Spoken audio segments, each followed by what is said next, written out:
So you've heard all about mindfulness and connecting with the breath and the senses, and I wanted to do a quick video showing you why it's so powerful. So imagine that this is your attention. Now, just like a helium balloon, your attention has a tendency to want to drift upwards.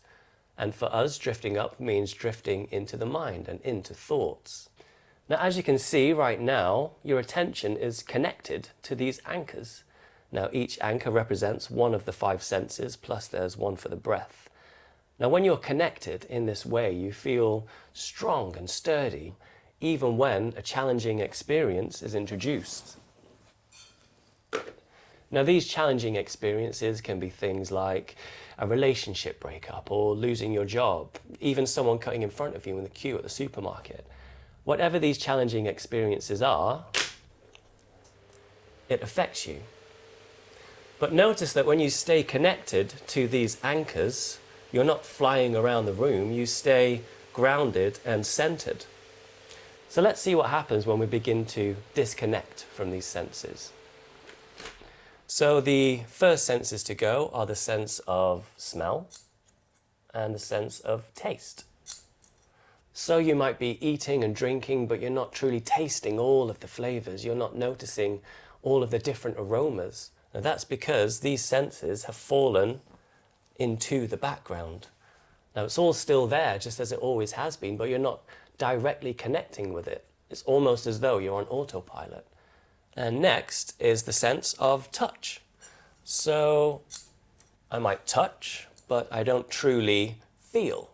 There's a huge difference between me picking up this stone and moving it and picking it up and noticing the weight, noticing the temperature, feeling the bumps and the textures of the surface. Again, I don't notice any of this because this sense has fallen into the background. Then there's the sense of hearing. So I might hear, but I don't truly listen. Have you ever been in a room when someone's talking to you, yet you're not taking in any of the words that they're actually saying? That's because this sense has fallen into the background.